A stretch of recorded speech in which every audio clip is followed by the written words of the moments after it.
Welcome to the F4 podcast, where your hosts, Brian, Brooke, Charles, and Vanessa, discuss all things faith, family, friends, and fitness. What is F4? Sometimes it's a glimpse into how we navigate the world, and sometimes it's a deep dive into how we handle the four main areas of our lives. If you want to have a healthier relationship with God, family, friends, and yourself, this podcast is for you. Thank you for joining us as we unpack this episode. Hi, welcome to episode 12 of the F4 podcast. I'm Vanessa Giddens, one of your hosts, and I want to thank you for listening to our podcast today. If you could follow us on Instagram and like and share the podcast, we would greatly appreciate it. We are on YouTube, Apple, Spotify, Google, basically any place that you want to listen. At this time, I would like to thank the sponsors of our show, but we don't have any yet. So if you would like to be the first sponsor of our podcast, you can send us a message on Instagram, Facebook, or via email at f4ncpodcast@gmail.com. I'm joined today by the rest of the F4 crew, my husband Charles, and our fabulous friends Brooke and Brian Marston. Hello. Hi. And I'm excited to be here with them today. We're going to be talking about talent versus skill. In previous episodes, we've discussed the concepts of growth and mindset and setting goals and how all of those things factor into the others. But today I want to strip it down, brass tacks, and address a basic question. Is it talent or is it skill? When we work towards growth, are we developing skill or honing raw talent? All right, so I know that you guys can finish this for me when I say an old company slogan. Maybe she's born with it. Maybe. It's Maybelline. Yeah, see? Okay, so Maybe it's Maybelline. are we born with it, or is it makeup that we apply to make us look pretty? No, I'm just kidding. I woke up like this. I woke up like this. All right, so to kick things off before we get into sciencey stuff and real in-depth, I thought it would be a fun ego booster, at least hopefully an ego boost, for us all to tell the world what we think each other's greatest talents are. We're not allowed to question what other people say about us because we all view each other through a different lens.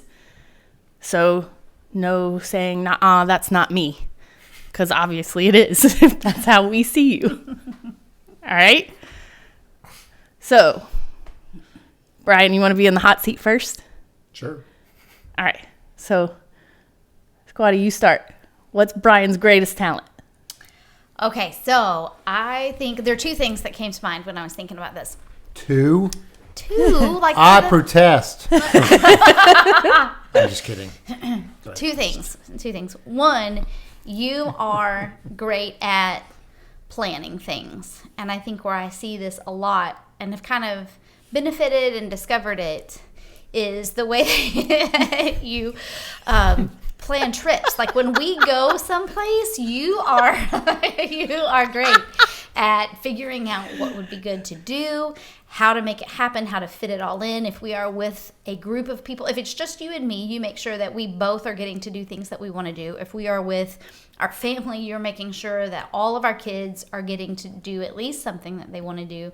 When we've gone together and it's been all of us, you really do try to take into account what people's preferences are and try to make the trip enjoyable for everybody. So you have a real talent for that. In fact, I have told you that you should become a travel planner because you're really good at it. And you, I think, are better at it than some people that's what they do for their job. So maybe I'm biased, but I see that as a real talent. And the other thing is that you are a great talent scout. And every time I think of that, I think of that episode of the Berenstain Bears. Beautiful Dreamer?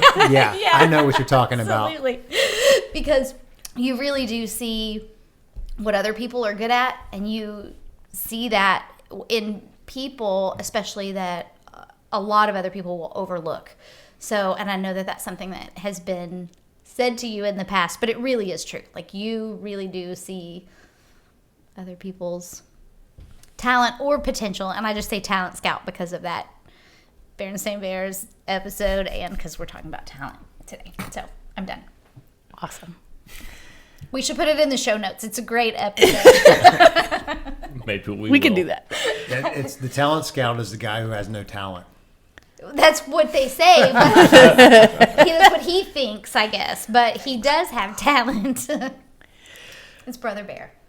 I know. I read the book. But maybe they don't know. Right. I'm helping people out. Yeah, I'm glad.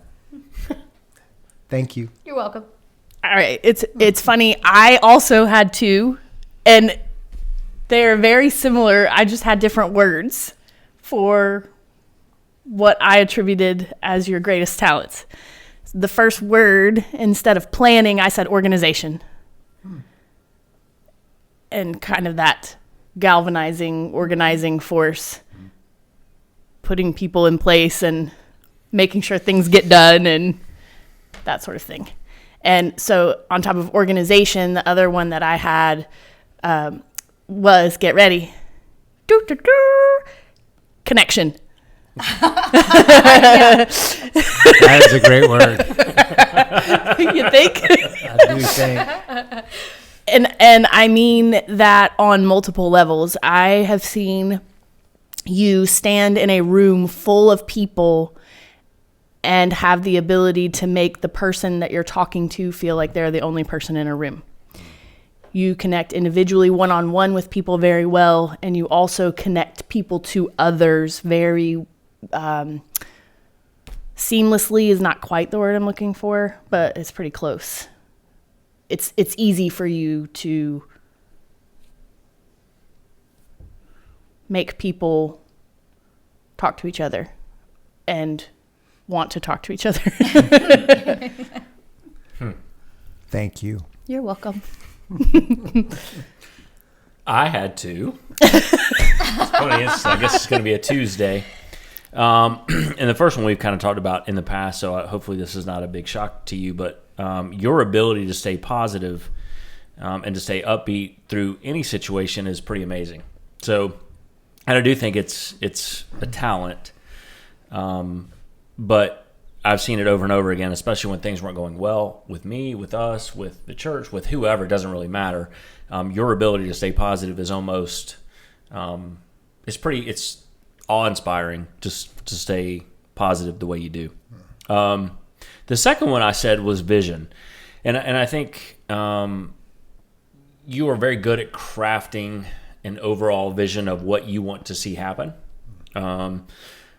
And you don't get in the weeds, and I don't mean that in a negative way, but you don't get in the weeds. You're very big at you see big picture better than a lot of people do, and you're able to articulate what that kind of looks like for you and what you want to see, which I think is, again, I think is pretty talented.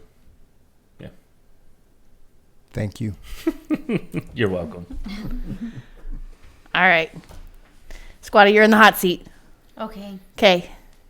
This is an ego boosting thing. It's not like the pet peeves episode. I was about to say, this is so much better than the pet peeves. Did you see her cringe? Yes. I did. It was like, turtle, Oh, no. turtle. All right, so Brian, you start. Well, I can't speak to all your talents. Oh, gosh. Wow. Well, are you guys thinking dirty things? I mean, come I was on. like, we just went 0 to 90. Like, wow. Okay. You Well, did it on purpose. I can't help how people perceive. Okay. Okay. So I actually wrote down 5.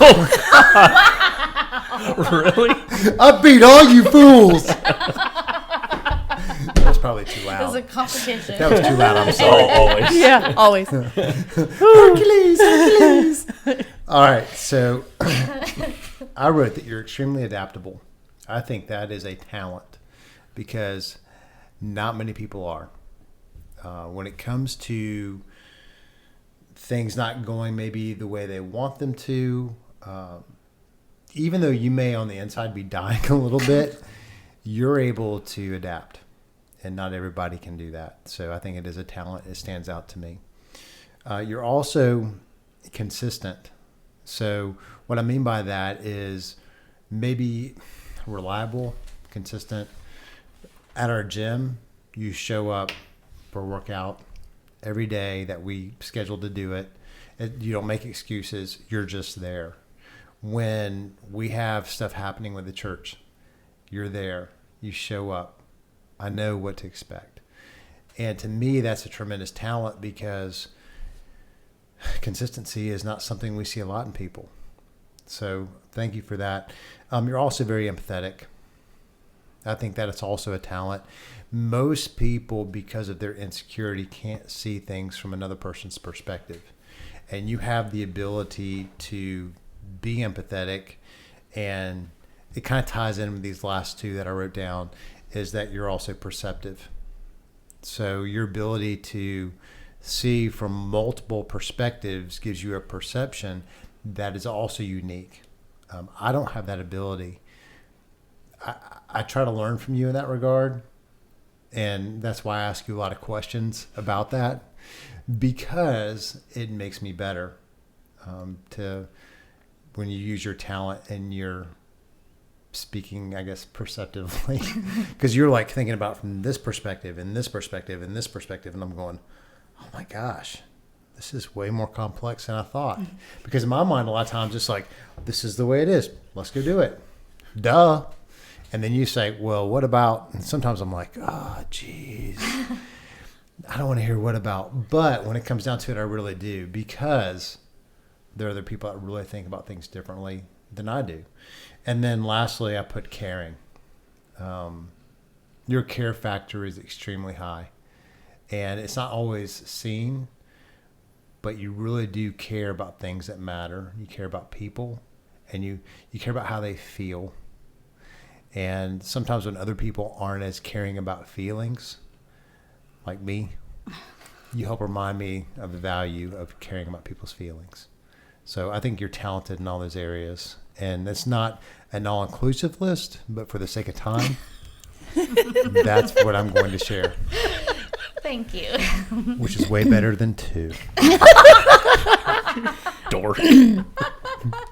Oh, my. All right, so I had 2 for you as well. One, Not 5. That's not 5, not 5. Just falling short. I'm sorry, I'm a terrible friend. No, you're not. For all I've sinned. Oh, no. And one of them was kind of like what Brian was saying, as far as perception and being able to see other people. But the way I see it is you're a grounding factor. When people are running high with emotion, you're able to bring people back down and say, well, look at it this way. Maybe this is why. And it's I think it goes along with your whole peacemaker, that whole part of your, but it is a grounding feeling that I get, which leads me to the next one, which is the big one for me, for you, is teaching. I think you are a very talented teacher. You teach by example as often as you teach with words and demonstrations. So, Thank you. you're welcome. That's so sweet. I did not have 5, so I guess I fall short as well. And a couple of them kind of fall into both of those areas that Brian and Vanessa have already said, but you have an uncanny ability to make people feel important. Not just me, but I see it over and over again with people around all of us at church, whether at the gym. It doesn't really matter, but I think people, when they get to talk to you, you make them feel like they're kind of what Vanessa said about Brian, but kind of like the most important person in the room, but in a different way, I think. And I wrote not in a fake way, but in a way that you actually want to know what they have to say or contribute. I think that's pretty important, which kind of to me goes back, and I wrote inclusivity. Inclusivity. Yeah, sorry. It's been a long day. It's a hard Whatever word. you do, don't say asphyxiate. Just don't do it. Right. I mean, I think you bring everybody in, which is kind of cool. And then I thought of one as we were sitting, and it's new. It's probably going to be new to you because I don't know how much of your life is really spent this way other than in your family. But you have an ability to calm people in our group as a boss.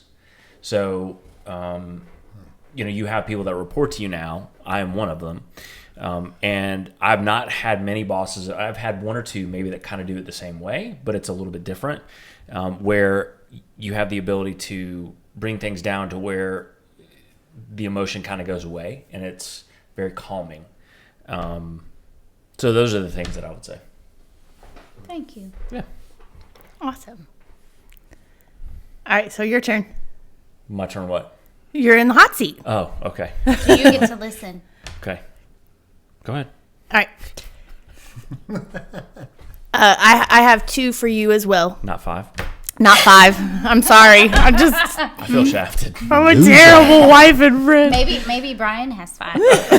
Probably not. I guess you'll see. I'll try It's to going get to be his like note. Christmas early. Or birthday. Yeah, we are celebrating both tonight, so that makes sense. And I'm going to say them both at the same time because while they sound like they could be contradictory, they're really not the way you do them. You are both a leader and a champion of others. And you are extremely talented at leading people. And I'm talking big picture. I'm not talking about when you're treating me like an employee. I'm talking about big picture. You're very talented at leading people and making them feel like it's all a team effort. And it can be working out, or it can be shopping, or it can be cleaning barbells. Like you have an ability to lead and make everybody feel like they're part of the team. And you are excellent at championing others and helping them see the best parts of themselves. And that is a talent that I think more people would do well to have. And you're really good at it. And I love you. And I love it when you champion me. So Thank you. there you go. And I love you too. Okay. It would make sense that she likes attention. Sometimes. Okay. I like it. Well, we'll just go around the table, I guess. I don't mean you looked at me, so Yeah. okay. Your turn. So it's interesting that you used the word I can't say it.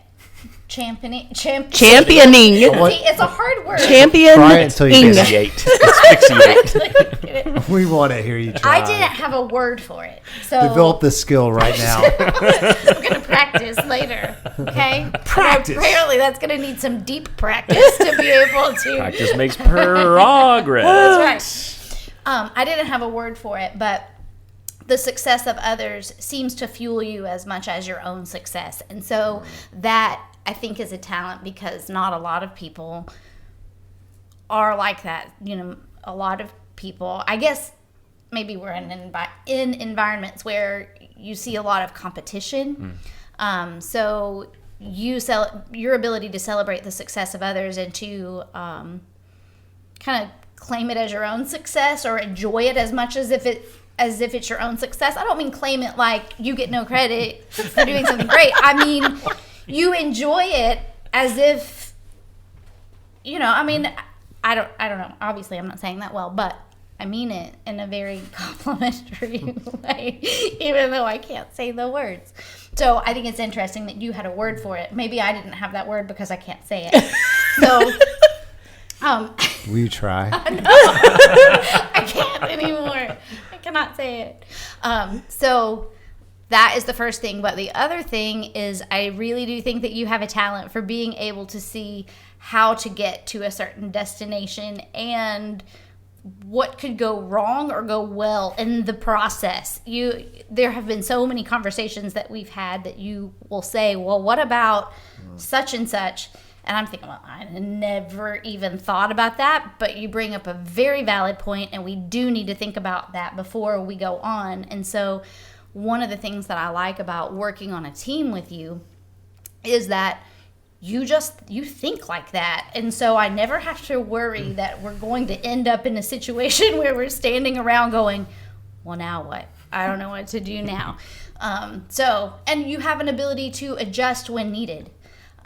In your coaching of me, for example, I have seen you give me instruction and maybe I don't get it right away, or I'm trying and you say, well, let's try this. And you're very good at figuring out, okay, this is what I want her to do better. This is where she needs to adjust. I'm going to try this other route, because you clearly have already thought about the contingencies along the way. And I think some people get stuck because like, well, they didn't do what they were supposed to do. Now what? I don't know what else to do. And you already have it there. So I think it's a real talent. I think it's important to distinguish that when you talk about coaching, you're talking about CrossFit and specifically weightlifting. And it's an interesting dynamic because in the church setting, Brooke is in charge of our family ministries team. But in the gym, you are in charge of our programming. See, I can't speak either. Just I can say champion, but that's where championing. Yeah, too hard. But it's flips, and you're the one that's driving that from a leader boss perspective. So it's a unique dynamic where one person is on top, but at the same time, it's very servant leadership, and that just like Jesus, you oftentimes flip to the bottom to serve that person, to help them have what they need. And you both do it, and it's fun to watch. So I just wanted to point that out, just because there may be people watching, listening, that are thinking, I'm not exactly sure what that reference is, and I want to make sure that they know. But I also want them to know that it goes both ways, which is really cool, because I don't know how many people can say that. That dynamic is very different. It's one that I've never really been in, quite honestly. I really haven't until now. I mean, it's working out well. I think it's working out well because of that. I think when I'm doing well, I revert to the 9 side of my life, right? When I'm feeling well. So maybe it's why that we kind of... When you say 9, what are you referring to? Enneagram 9, which we're going to get to in a second, I think. But yes, Enneagram 9, which is what Brooke is. I'm an Enneagram 6, which we'll get to in a minute. But anyway, when I'm not healthy, I'm not a 6 or I'm not a 9. But when I am... Who's on first? I'm a tyrant when I'm not in a very good way. But when I am, and typically I am when there's not... Even there's a lot of stress in the gym or a lot of stress at church, I kind of... It's my safe spaces, I guess. So I kind of pull back and go, okay, I can relax here. So I have a little bit more natural tendency to go a little bit more calm in those situations, at least in the gym. I don't get out of control in the gym much, at least with other people. You're harder on yourself. I'm harder on myself, but I'm not with other people. So yeah, I appreciate that. And thank you for saying what you said. Thank you. Yeah. So there are 5 I have. I told you. Really? Okay. Hashtag winning. Just kidding. It'll be fun when we get to the Enneagram. Yeah. So next time I'm rolling 10 deep on the next questions. I'm just going to it's all roll. Forget. Just be secure in what you've done. The first thing I wrote down about you was you're loyal. That is a talent that I think is extremely rare. All these things that I'm mentioning, I think are rare, and they stand out because they are. And I have known what it's like to have people in close proximity to me who are not loyal. You trust them, and then it doesn't work out so well. At the same time, God has a plan and all that too. But I just want to say thank you for being who you are. I believe God put that in you, and it makes you stand out. The other things I wrote are consistency. You show up. You show up. You know you're going to show up. There's no doubt, whether it's a Sunday, whether it's during the week, for what we've planned, you're going to be there. No question about it. And you're going to be 10 minutes early. And you may start before everyone else, but you're going to show up. You also work hard. And not everybody works hard. I think that I appreciate that because I see people settle for mediocrity because they're not willing to go through the process of developing skill. And I want to be a person that works hard. And so I admire that. You're also thorough. You're not halfway. You're thinking through all the possibilities, much like Brooke said. And so it makes you thorough. And that's extremely helpful to have as a friend because, again, for a person who can think that something is a certain way, like me, and think that this is what needs to happen, you're going to provide a perspective that's unique because you're thorough. You're looking at it wide. And it's important for us to have that in our friendship and for other people. And then the last thing I said is responsive, or wrote down was responsive as I thought about that. When someone reaches out to you or asks a question, you're very quick to respond. Not everybody is. Sometimes you're like, did they get the message? Or you ever like send a text to somebody or an email and then like nothing? Crickets. It's like, well, did it go to junk? Did the text not go through? But with you, I never have that doubt. So it is a talent because not everybody is responsive. And I just want to say I appreciate that. Thank you, Brian. I'm just going to sit and stew in my feelings of conviction right now. Not everybody is talented in the same way. That's right. That's right. That's why we I need wish I each could see other. things from all the perspectives that Brooke does, and I cannot.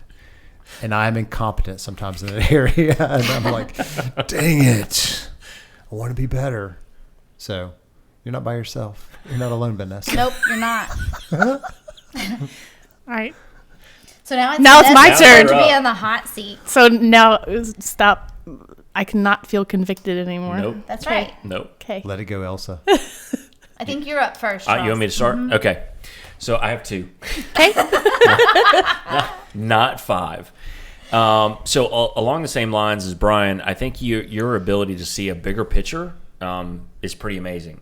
And what I mean by that is, even when we talk about things in the past where we've all been sitting and having conversation, both of you have like this, I don't even know, bigger than life kind of ideas, and you're able to like, oh, this is what it should look like. I cannot do that. I'm much better with seeing your idea and you telling me what your idea is, and I'll tell you how to make it better or make it worse, or to your point, figure out every road that we got to take. But I cannot, for the life of me, for the most part, look at a bigger picture or look at something and with no form and go, okay, this is how it needs to be shaped. I can't do that. So I think you do a very good job of that, along with Brian. I think the other piece, which is your creativity is unmatched from anybody that I've ever been around. Maybe my mom, but in a different way than my mom. But your ability to do things that I'll never be able to figure out. Even when it comes to writing, being creative when it comes to writing or drawing, painting, anything. I don't have that same ability, and I think it's a great talent to have, and it keeps a lot of things going when things would get stagnant. Because I'm just not very black and white and not a creative guy at all. So I need you to help me with that, and I think we all need you to help us with that. So those are the 2 things that I think I would say. Thanks. You're welcome. the way that I had thought about it in my head was not so much creativity, but beauty. You bring a beauty to the world. I'm gonna get all emotional when you look at me like that. So Stop, you'll make me cry then. So you bring a beauty to the world, whether it's in what you paint or draw or decorate your house with, or your charcuterie boards. I mean, like, it's everything. It's like you just bring this beauty into whatever it is that you're doing, and I see you do it with people as well. And I see you see things in other people that they don't see in themselves, and you pull that, you draw that out. You draw out that beauty that's in other people, and you encourage it. So that's kind of the second thing. You're very encouraging for all of those things you've done that for me, but I see you do it with other people as well. So bringing a beauty to the world and encouraging and inspiring that and bringing it to the world around you. Thank you. And you're now crying. Yeah. Just Didn't take long. This episode didn't take long. Everybody's already Just a crying. little. You're so Okay. cute. All right, so He has 5, I bet. I also have 5. Oh my goodness. Okay. The first thing I put on my list was creativity. So that seems to be a common theme. You see things that other people don't see. And that's fantastic. We need you in our lives. And Charles said stagnant. Life would be a lot more stagnant without you in it. Mm-hmm. So I'll leave it at that for now. You're also consistent. And I think the reason I like that word so much is you show up. And it's easy to pick people apart as far as consistency, because there are areas in our life where we can all say we're not consistent. But you should all show up. And I'm almost like, you know what? One of the talents that I think we all have, and that makes being friends with everybody here so much fun, is, we're going to show up. And it's not like, well, I hope they do. Because, you've been friends with people before, and it's like, you don't know if they're really going to show up. And you guys do, even on a bad day. And you get to the other side of that, and you power through it. And that's when you have a lot of the good things that come with a friendship or even a marriage. So that's one of the things I like about you, Vanessa. And then artistic, I wrote down. And just your ability, like Brooke mentioned, painting. It transcends painting, even like the charcuterie board. That's not how you say it. Yeah, that is how you actually say it. I haven't always said it that way. But we won't talk about that now, because we're talking about her strengths and talents. You're the man. But yes, I appreciate the ties into the creativity, but the artistic side. And then the encouraging side is big for me. And it's one of the reasons why when I came into the CrossFit gym in 2013, I wanted to come back. It was because of you. You weren't the only person that made me want to come back, but you were one of the big people that made me want to come back. Not like big people. You are big people. But you were one of the big reasons, because you're actually a lot skinnier then. But now you're a big body. Not really a big body, but I'll stop. So, but one of the things I remember about you that was distinctive is you were cheering for people. And there weren't a whole lot of people cheering for people. A lot of people view people in the gym as competition. And with you, it doesn't seem that way. Even if you feel it, it does not seem that way. You seem to genuinely want people to succeed. And when people have, let's say, a personal record on something, you're the one we hear the loudest in the videos. It stands out, and so it's a talent. And then the positivity that goes with that. I'm around so much negative. And it's not anybody is doing anything wrong in life when they're feeling the feelings they're feeling. But so many bad things happen in this world. And so to be around someone who is positive and seeing the good that's happening and recognizing it and calling it out by their actions and by their nonverbals even, it's a talent. So thank you. Thank you. Yeah. So I think the podcast is done, right? I mean, Nope. we're done. We all feel good, so It feels great. I don't know if anybody got anything Now- out of it. I got a lot. So Talk we're about everything we hate about each other. No. that'll be No. the next episode. No. we already did that. Oh yeah. All right. No, Well, that wasn't hate. No. Sorry. no, that's okay. The main reason I wanted to cover that, though, is because I feel like a lot of people mix up and have different ideas of talent and skill. I actually looked up the definitions, the Merriam-Webster definitions of talent and skill. And the dictionary defines talent as a special, often athletic, creative, or artistic aptitude, the natural endowments of a person. And skill is defined as the ability to use one's knowledge effectively and readily in execution or performance. Based on those definitions, based on what you guys have all said about each other, I think I know the answer, but based on those definitions, do you guys think that people often mistake skill for talent?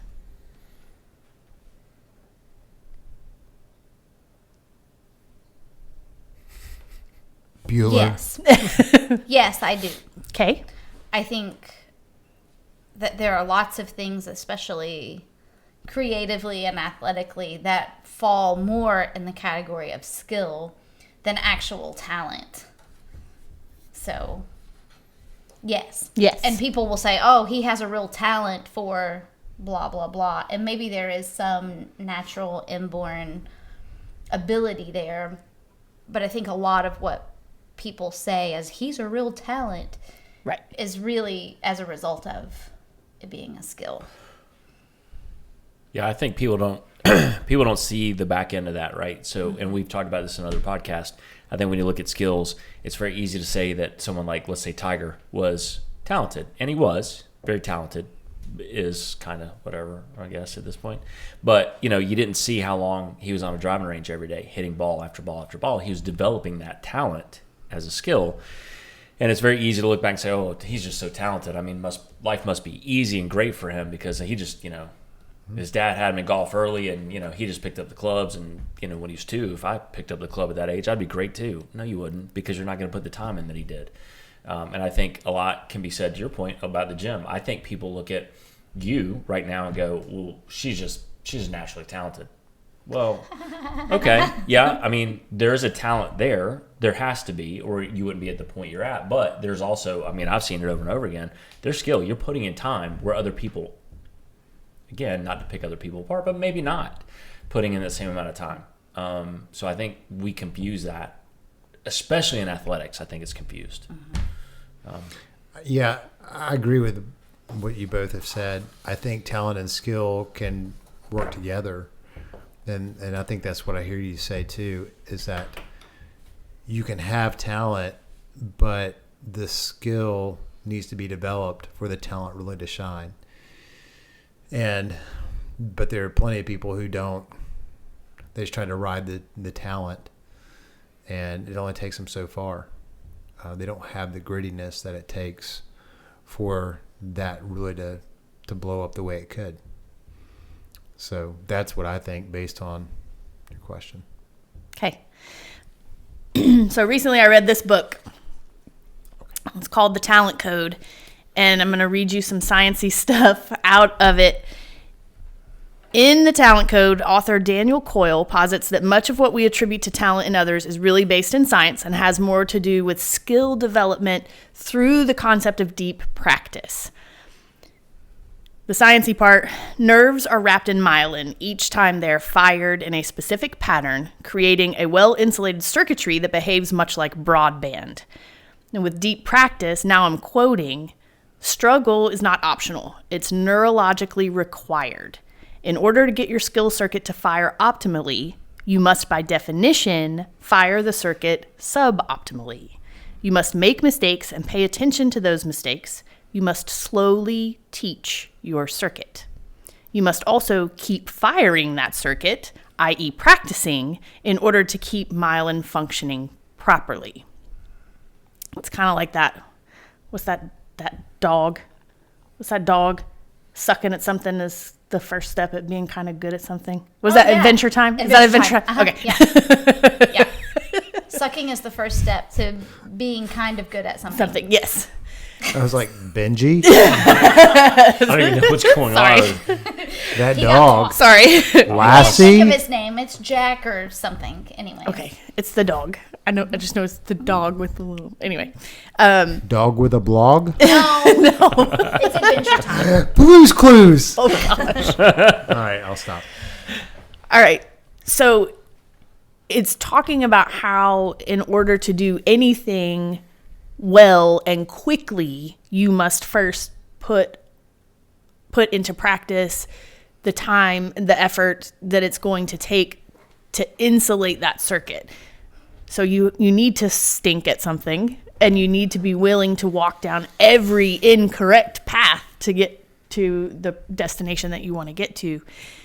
And so knowing how many hours of deep practice it requires to really truly develop skill. Have any of your children ever been called talented in something that you know there has been behind the scenes deep practice put in? What comes into your head? Or you. It could be you too. Doesn't have to be your kids. When we're talking about our kids, I think about Micah. People thinking he just like showed up strong. But he used to be skinny. He was a skinny kid. And I really, when I saw him, of all of our kids, I didn't think he would be the one who is lifting the kind of weight he's lifting right now.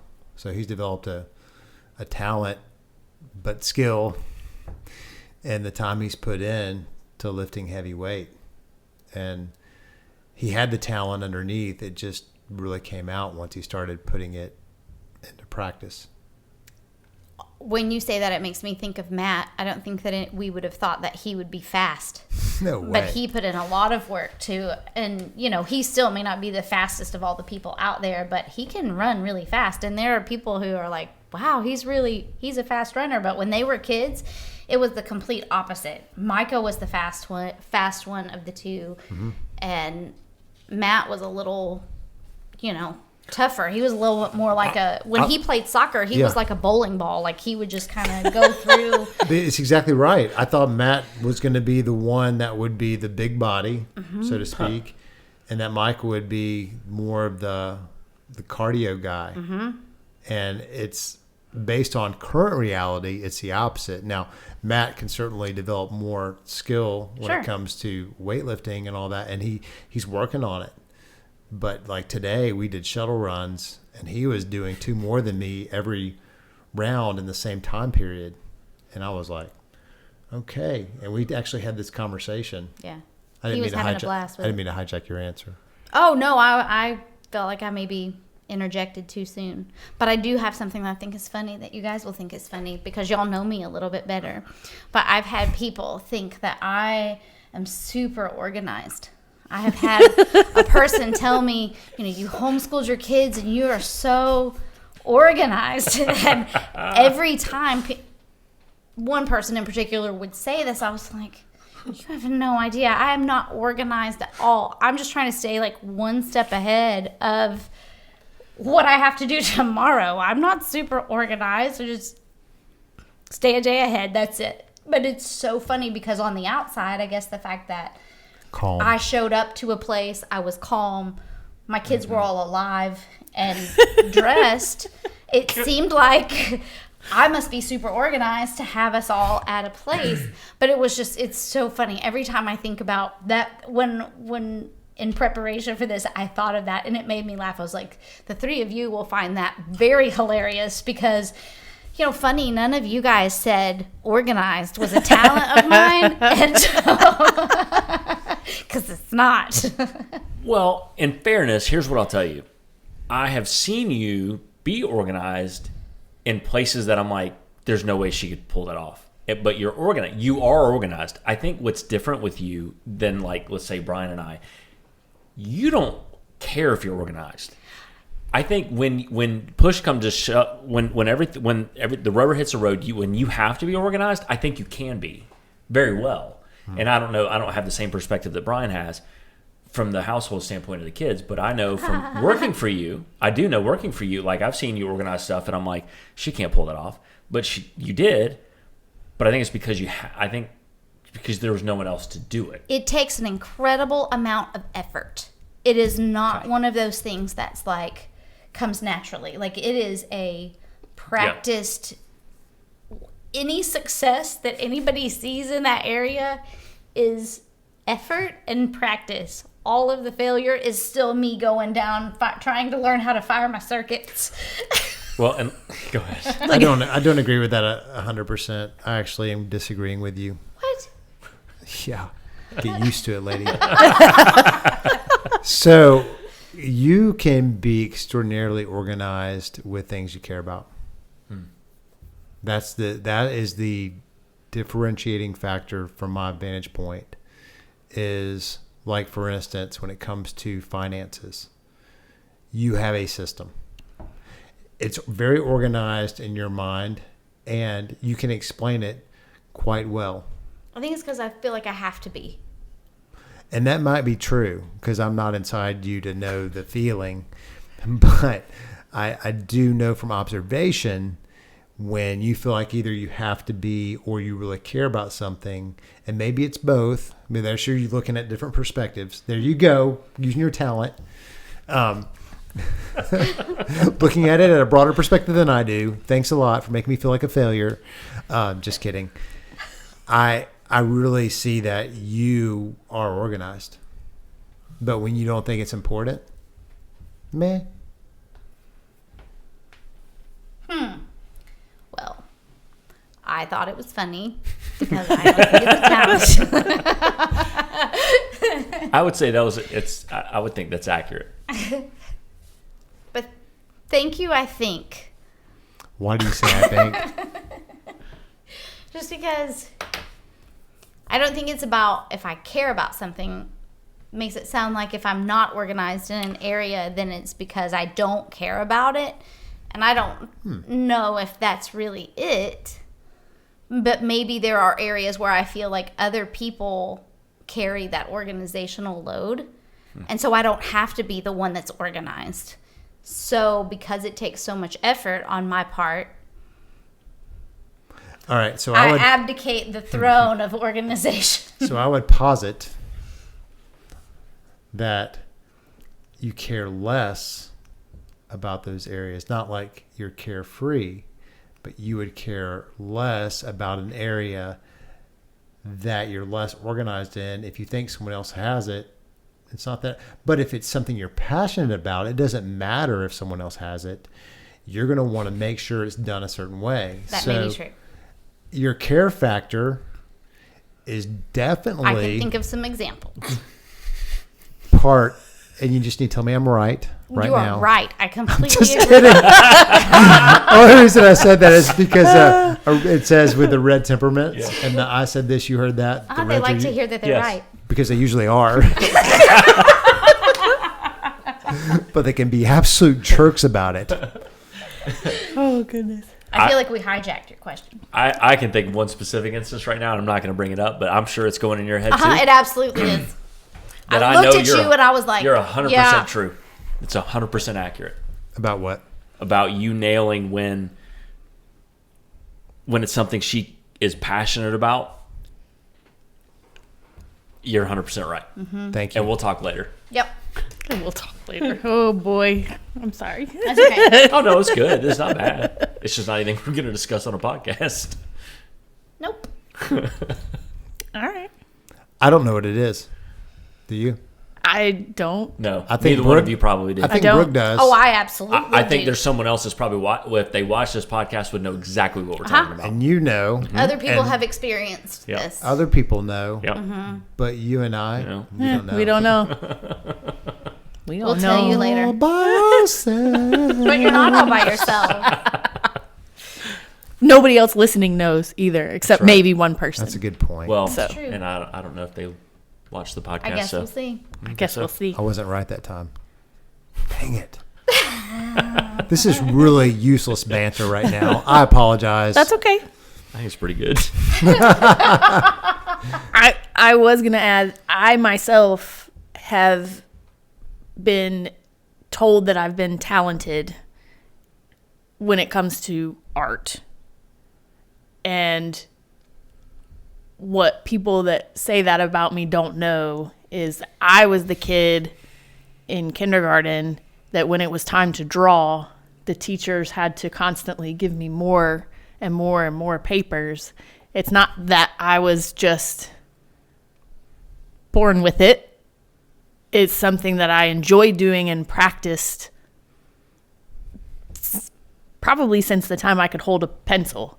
Did they give you more and more papers because they wanted more and more copies of your work? And they just... I am pretty sure that the little stick figures with squiggly hair and the flowers and the houses that I was drawing in kindergarten were probably not museum quality. Anything that anybody would keep for any period of time. But it's something that I've practiced at quite a lot, and so it probably is more of a skill than a talent. And the same thing goes for that one in there, our child, who plays percussion very well, but it's not like he just picked up a pair of sticks one day and That was actually so bad. But it's funny, and we'll talk a little bit later about it. I'll save it. I'll save it for when we get there. Okay, so along the same lines, have you got of having skill mistaken for talent?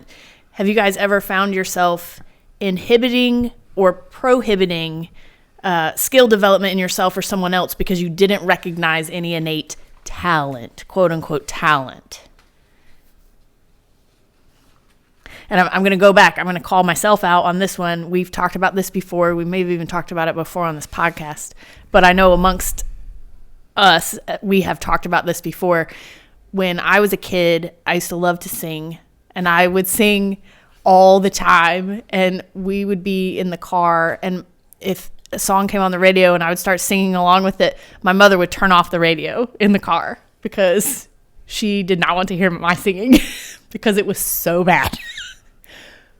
But now Which just makes me sad. But now to this day, I don't like to sing in public. Sometimes I'll catch myself doing it anyway. I don't care. And poor Charles does have to be subjected to it quite often. Sorry, but it's because I'm comfortable, and he's not going to turn the radio off on me because I'll smack his head. But you can actually sing, which is, I've been telling you this for 20 plus years. I'm like, you can actually sing. Okay, so is this like an American Idol mom talking about her kid singing, or is this like you really think she can sing? No, I really think she can sing. I think All she right. can sing. So here we go. No. Oh, no. I'm like, oh. No. Podcast. The sun will come out. I could sing. No, I mean, she can. So at the very least, she can carry it. It's in key. It's fine. Like, I wouldn't go, oh my gosh, what do you shut your mouth? It's so bad. Like, it's not that way at all. And it wasn't, That's why it wasn't just my mother. It was also my music teacher. Mm-hmm. I tried out for chorus. Were you like sixth? Third, fourth, and fifth grade, and I didn't make it. And it's not like it is nowadays okay. where everybody gets to play. You know, you actually had to be able to sing to be in chorus. Puberty at that point, because I'm sure everything stays exactly the same in girls, just like it does with guys, right? Yeah, well, whatever. Okay. Regardless, I was prohibited from developing a skill or potentially developing a skill. Have you guys ever done that to anybody else, or had it done to you? I don't know if I've done it to somebody else, but I would think I do think in the arena of sports is where that was not encouraged. And for those of you who have watched me play sports, you can see why. Not very good at throwing things. And You should see her throw a frisbee. It's super or great. a ball. I mean, I'm not really good at sports, but I think like coming into CrossFit, like I've been able to do some things that I would never have thought I could do based on what had been developed up to that point, which isn't a whole lot. So yeah. I'm not good at sports. I can't really think of an answer here. Okay. Yeah, I didn't. You didn't have anything either? I didn't. All right. So now I can get back to what I was going to say before, but Coyle also describes in his book a phenomenon he calls ignition. And I'm quoting, where deep practice is a cool, conscious act, ignition is a hot, mysterious burst, an awakening. Where deep practice is an incremental wrapping of myelin around nerve fibers, ignition works through lightning flashes of images and emotion, evolution-built neural programs that tap into the mind's vast reserves of energy and attention. Where deep practice is all about staggering baby steps, ignition is about the set of signals and subconscious forces that create our identity, the moments that lead us to say, that is who I want to be. Have you ever experienced a moment of ignition yourself or witnessed one in someone else? So I'm going to go back to what I was going to reference before about Parker, our son.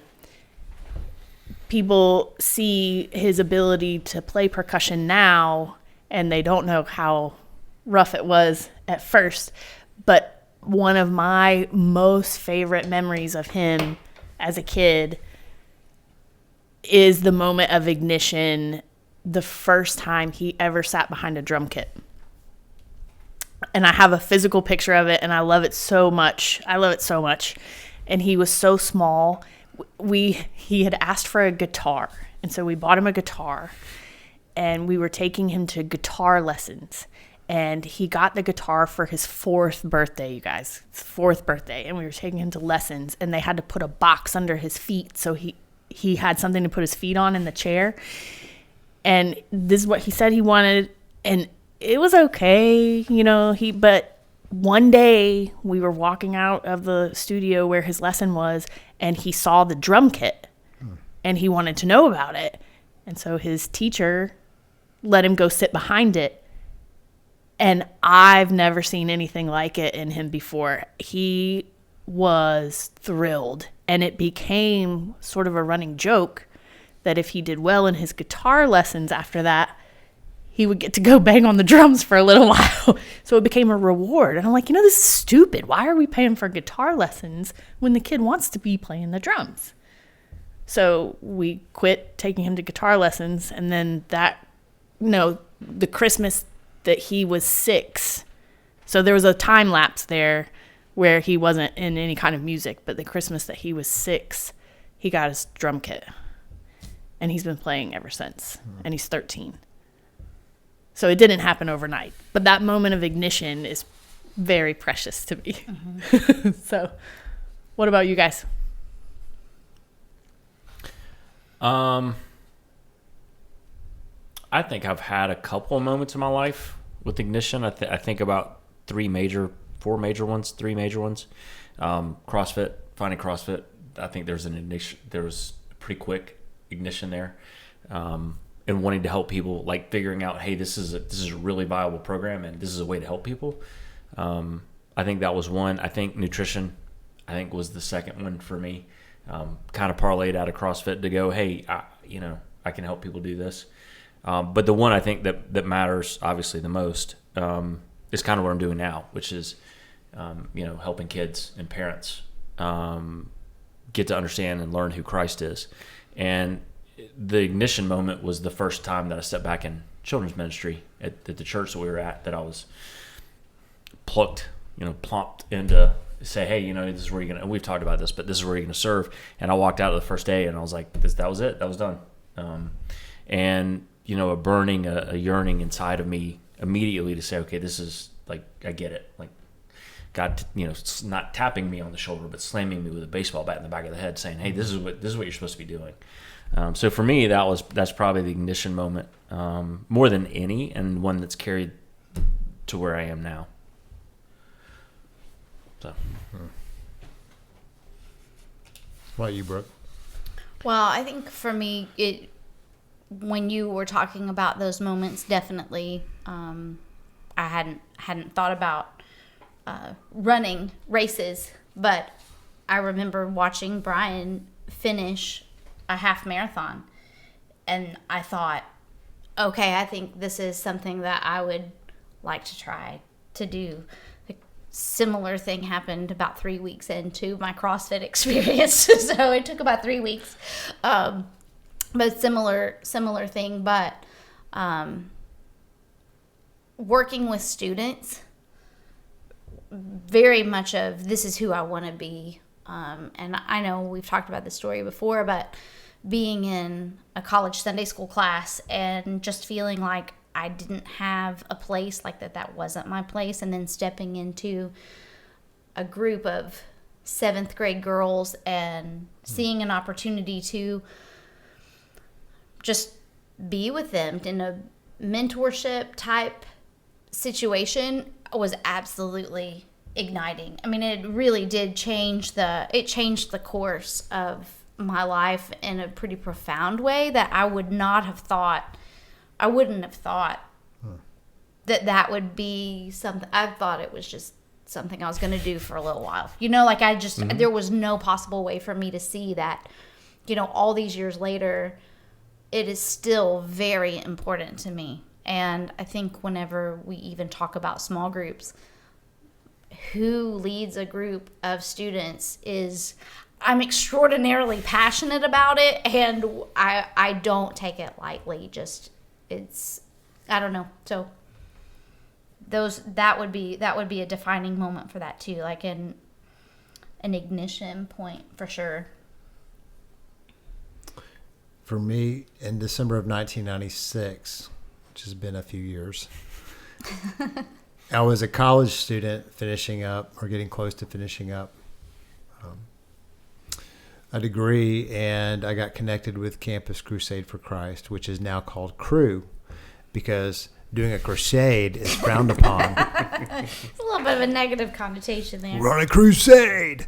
So I was interested in growing in my leadership, and I felt called to ministry. And one of the things that came up was there was an opportunity to pull together college students in the Atlanta area for a worship service called The Torch. And they were looking for different positions for people to run this monthly worship service that would pull college students together from all the universities in Metro Atlanta, which is pretty big. Yeah. And I initially was going to apply as the assistant program director because, it's not like the top guy, but so that all the responsibility doesn't fall on your shoulders, but so you can blame that guy. I don't know what they're doing, but I was talking with a couple people about that, and they said, you should apply for program director, which meant that I was going to be driving that worship service and the organization of it. And I had no idea that my decision to do that ended up becoming something that paved the way for what I've been doing for the last 25 years. And it was a couple conversations, pivotal conversations with people that led to me being ignited to doing what I'm doing today. And that happened 25 years ago. So that's the number one thing that jumped out. Yeah. Cool. What about you? Look at us. I think I've had a couple.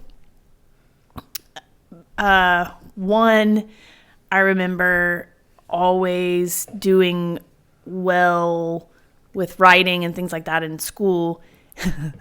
But I remember I was in middle school and we had to write poetry for some it was some competition. It was like, the poetry equivalent of the science fair. Everybody had to do it kind of thing. Mm-hmm. And I had already done mine, and a friend of mine forgot. And so I wrote her a poem in the final 5 minutes before class and gave it to her to turn in. And she won. And she won the contest. What? She won at the county level. Wow. What? Look at you. I never even knew that. Yeah. It was Cindy. Wow. Wow. Yeah. That was kind of a moment because it wasn't even attached to me. It wasn't. You know what I mean? It wasn't like, oh, the teachers expect it from me, so they're going to go ahead and push it through or whatever. Didn't even have my name on it. It's kind of like Thomas Edison. Why? Yeah, and Tesla. Here we go. Thomas Edison. Yep. Wow, So, I didn't know that. Yeah. That's pretty cool. I mean, it happened, a year or two ago. So, So your poem won at the county level with someone else's name on it. Yep. Ghostwriter. Yep. There you go. So, You're so smart. What else have you ghostwritten? Nothing. A lot of papers in seminary at Liberty University. Not really. Not really. No, Not I haven't. Really. She has not done that. She has proofread and changed, but she has not ghostwritten anything. I do feel like there was something in undergrad that. You didn't write anything for me in undergrad? Nope, you did not. You may have changed the entire document, but you did not write anything for me. That feels like it's the same.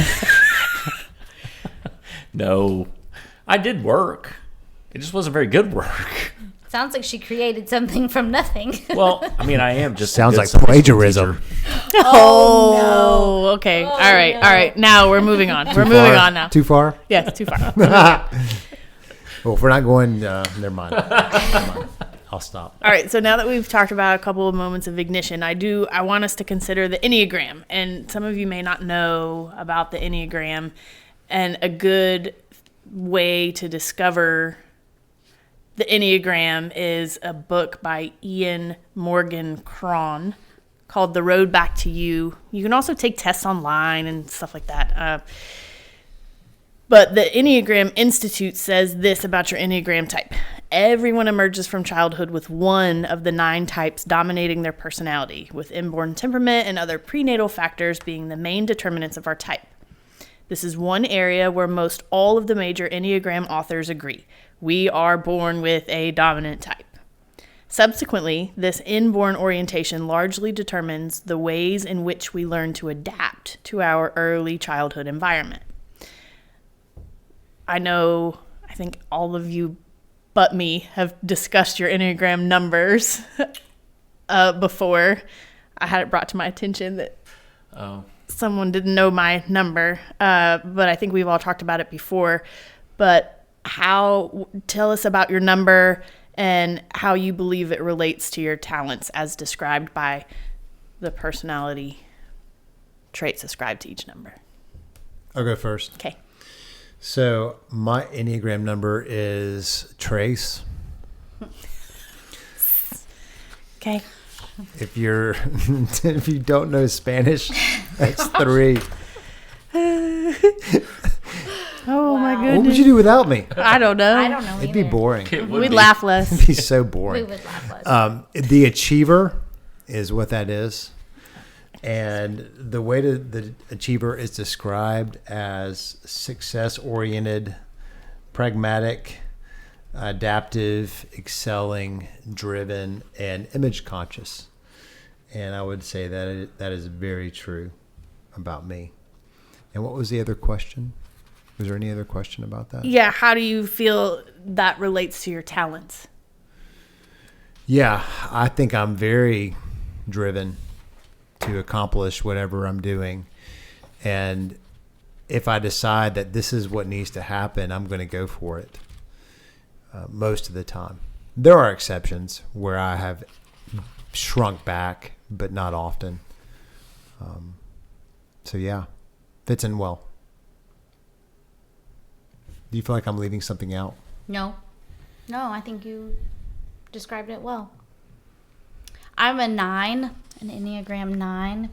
And the thing that I think is funny about the 9 is that it sits at the top of the circle and has a perspective on all of the other numbers. And one of the descriptors of the 9 that I think is also funny is that 9s are most like all the other numbers except a 9. So figuring out what a 9 looks like is sometimes a little bit challenging because of that. Exactly. Because of that ability to see all of those different perspectives, a 9 has a tendency to look like a lot of the other numbers or to even lose themselves in the other numbers. And so it's funny, some of the things that you guys described as talents very much fall in line with the bringing together of ideas, the calming effect, the seeing the other perspectives, all of those things I do think are part of that personality, coming from that personality. So I have Eminem in my head now. But I think I guess I just think it's so funny that it's like, it sits at the top of the Enneagram circle looking at the other perspectives and is like least like itself. You know, like it's just a very strange, no wonder I'm so confused and so slow. Yes, exactly. That's why I'm so slow. I'm a slow processor. That's funny. Oh, you want me to go? Yeah. Oh. So I'm an Enneagram 6, which is the loyalist. No shock there. So I think as it relates to talents, a lot the same stuff that you guys said, hardworking, responsible, consistent, honoring commitments to people and plans. I mean, that's kind of what an Enneagram 6 is. I think, again, Enneagram 6s have the ability to see issues and work through that, which is also why they're sometimes seen as negative. Really not, but just kind of that's how it comes across sometimes. You know, I'm very detail oriented. I'm pretty loyal, as you say, to a fault. So, you know, I think as it relates to what I think I'm talented, or what other people, what you guys have called out as talented today, I would think that kind of lines exactly up to what that was. Yeah. Okay. Yeah. And I'm a 4, which is sometimes called the individualist, sometimes called the romantic in that book. I appreciate the beauty of things, and I am very concerned with being authentic to who you are. I see myself as being inherently flawed, and I do see that comes out a lot, and that may be where a lot of my positivity comes out, where as I'm trying to help people see how great they are. So the encouragement and the positivity is, you know, hey, we're all great. Nobody's flawed. We're just different. I don't know. But I'm very concerned with being individual and seen for who I am, and I want everybody to be true to themselves and not put on faces. Yes, not put on airs. So, yeah. Okay. We're awesome. Everybody's great. Everybody's great. Everything is awesome. That's exactly what I thought. Okay.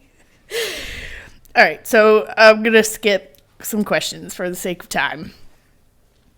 I do want to ask this one, though. Have you guys ever been so focused on developing a skill that you have detrimentally ignored your own personal talents? Have you ever worked so hard at fitting a round peg into a square hole? Yes. Okay. Yeah, I've had jobs in the past that have demanded things of me that didn't allow me to use maybe where I'm talented the most. And certainly maybe even not recognizing the talent that was there. And that's okay.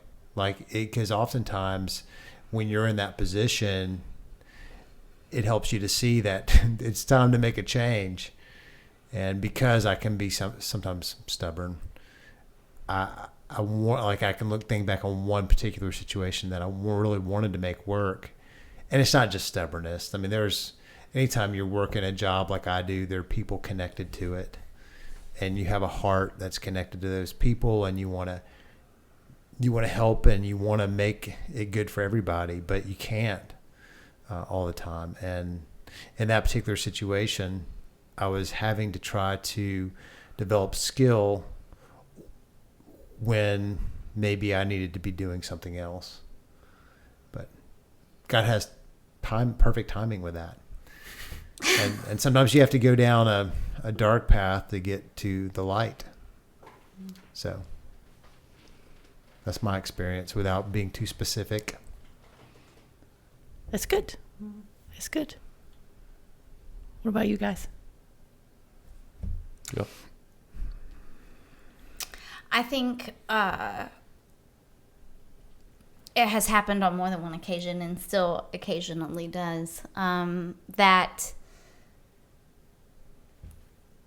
trying to do what other people expect.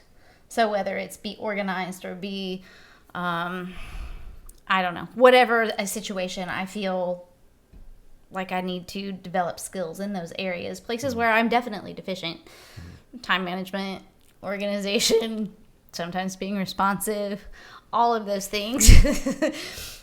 I have at times put so much effort into those things that I lose the ability to see things from other people's perspective and become very narrowly focused. And I think that that's not my best. I think I don't bring the best to the world when I'm trying really hard to fit some other mold. And I think there's a fine line between all of that, but I weave in and out of that a good bit. So more often than I would like to. And I think the people at home probably feel the weight of the, than other people. I don't know what that means exactly, but I think if you're on the other side of it, you know exactly what that means. The weight of the... Yeah. Yeah. I'm kind of like you. I think it happens on a near daily basis for me and then because I am a 4, then I have the potential to spiral down into, oh, woe is me. I'm terrible at everything. I'm a terrible wife. I'm a terrible mother. I suck. My life sucks. So, yeah. And you forget that sucking is the first step to being kind of good at something. Yeah, it probably happens, honestly, like hourly for me. This is not me. This is not who I am. Why do I have to do these things? This is terrible. What's wrong with me? Why am I not good at this? Yeah. I'm sorry for you. Okay. I think I got a pretty good end of the stick. I'm good. Yeah. Okay. Okay. You got nothing?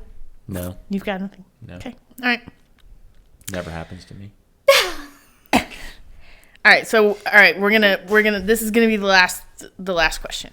What is one skill you would choose to develop now above all others if time and money were not a factor? I think Charles should go first because he abdicated answering the last question. So, Charles, you go first. A better use of the English language. So, yep. I know it sounds funny. But see, then I would be obsolete. So No, why would you do that? No, you would not be obsolete. You can't. You can never be obsolete. But no. She knows so many more words than the rest of us. So many. She's like, blah, blah, blah. I'm like, I don't even know what that is. She would be pulling That's out the not stuff that she doesn't use around us because we don't know what it means. That's right. That's not true. No, I would. Yeah, it is. I like it. Yeah. I would spend as much money, as much time as I could mastering the English language, from a writing standpoint, from a speaking standpoint, all of it, because now, especially in the world that I live in, it's becoming more and more and more important, and I am really finding out that I suck at it. So that's the one area, whether it be to become more effective or because it really would bring me better joy knowing that I can communicate better. I think that's probably, and I wrote down two. I wrote down music and language, but of the two, if I had to pick one, it would be grammar and English in general, like understanding that better, where you didn't have to proofread stuff and go, well, this should be this and this should be that, and I'm looking at you going, I don't understand why, but okay, sure. At 48, I need to be able to do that a little bit better.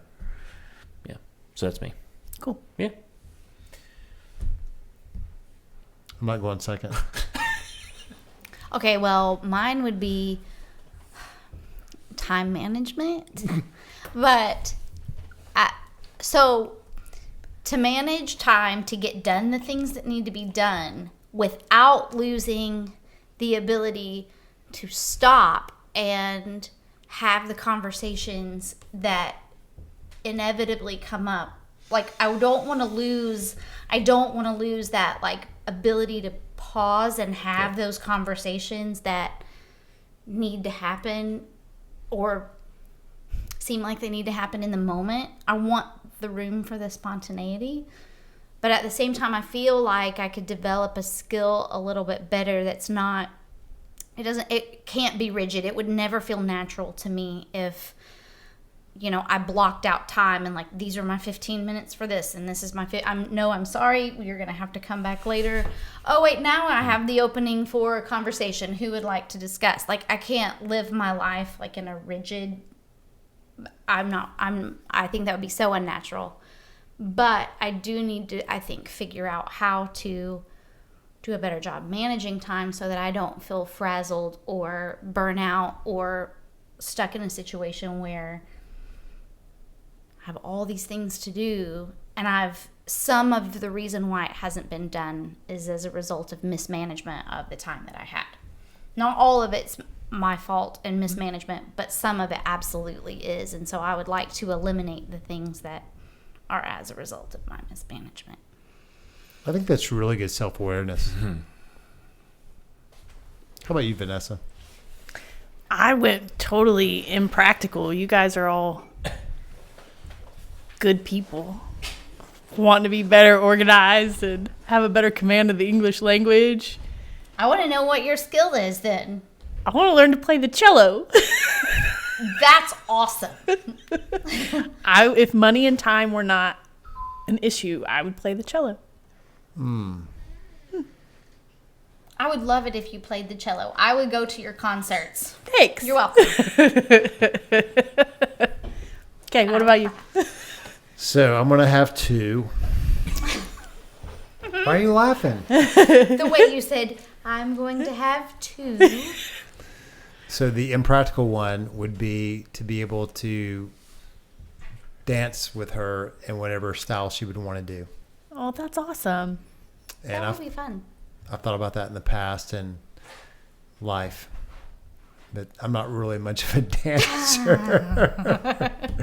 on the inside. The second one, and this is going to be more of a Jesus answer, but of course you would expect that from me, would be to be able to walk according to the Holy Spirit. And so to actually put into practice love, joy, peace, patience, kindness, gentleness, goodness, faithfulness, gentleness, and self-control. Because as we talked about earlier, you can't isolate those things. Mm-hmm. You can't just say, well, I'm gonna live out that fruit of the Spirit or the fruits of the Spirit. Sorry. I like that voice. Do you like that voice? I like that voice. I want to be able to be more Spirit-led. And I think that oftentimes we try to complicate it with the actions we take. And so, anyway, that would be my more spiritual answer, even though everything is spiritual. So, speaking from past experience, you absolutely both should go dancing. And you should pay money to learn how to dance. in any style you want to do, because he said about you, and figure that out, because we did it before we got married, and it was the best money we've ever spent. It We was should so do it fun. before our kids get married so we can be impressive at their wedding Yes. receptions. That would go Or good with my embarrassing. Enneagram 3 type, image conscious. But you guys would have you could turn it into a second date night. You would have a blast. It would be great. You should do that. What style would you pick?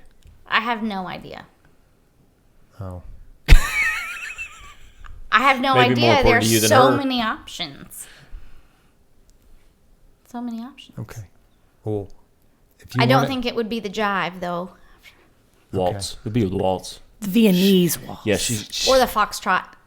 Oh, foxtrot's fun. that would be fun. But That's you fun. have little legs. I don't know that will work. How I about could grow. we could stretch them, no pun intended, and encourage them to go learn to tango. Ooh. Ooh.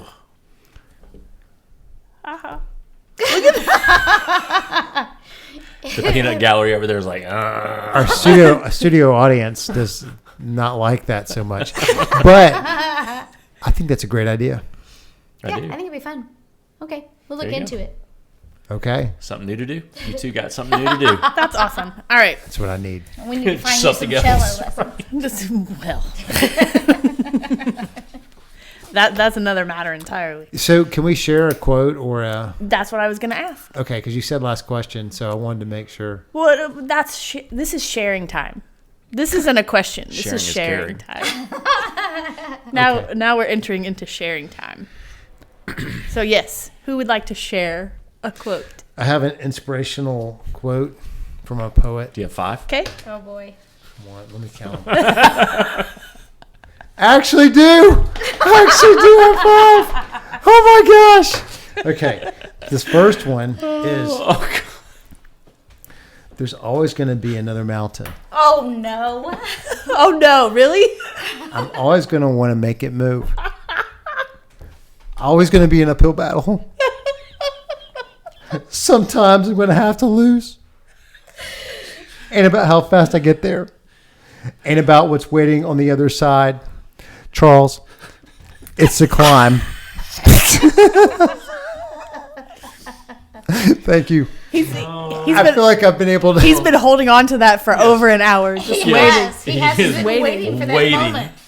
He He was afraid he wasn't going to be able to share it. He's oh no. That's why he was very quick to say, "Can we please Can share?" we please share? And now we know why. Now I know why. You know you liked it. So the one I really liked was 1 Corinthians 10:31, where Paul wrote, "So whether you eat or drink or whatever you do, do it all for the glory of God." There's only 2 I'll share, but I have 5. I like it that you made sure Miley Cyrus made it in there as one of your two. How did you know? Oh, That's right. funny.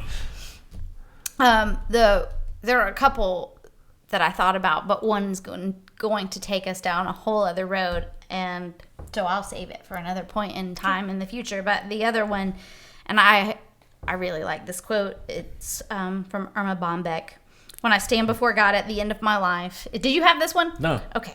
I would hope that I would not have a single bit of talent left and could say I used everything you gave me. That's a good one. That's really good. It's really good. I don't. You really don't have one? Okay. No, I really don't. I don't have one. Okay. There's no yellow right here. That's Okay. all. All right. Well, next time, think about Miley Cyrus when you need a quote. All right. So the one that I'll, for the sake of time as well, here's one. It's from Larry Bird. I'm not even a basketball fan, but Larry Bird, Who do you play for? the Celtics. Okay. Just checking. Good Okay. job. Thanks. I know. What Like, was his number? I have no idea. 33. Okay. Okay. Good. All Now you right. know. Now I know. And She would recognize him if she had to identify him in a Yes. photo lineup. All right. He said, a winner is someone who recognizes his God-given talents, works his tail off to develop them into skills, and uses these skills to accomplish his goals. I like it. That's good. That's really good. That's It's a good. good word. You know, I wrote one down from a basketball player named LeBron James. And when he signed his famous free agency deal with the Miami Heat, he said, I'm going to take my talents to South Beach. Yeah. And we all have talents. And I think it's just a reminder to bring our talents to the world. So y'all are really deep. All right. Sorry. That's okay. Thank you guys so much for taking the time to listen to the F4 podcast today. Please be sure to follow us on social media and share the podcast if you think it can be helpful and or entertaining to other people. We would love your feedback to know what is helpful to you and how we can connect better. There's that word again. Connect. Thanks again for listening, and we will look forward to being with you next time here on the F4 podcast. Bye. Bye.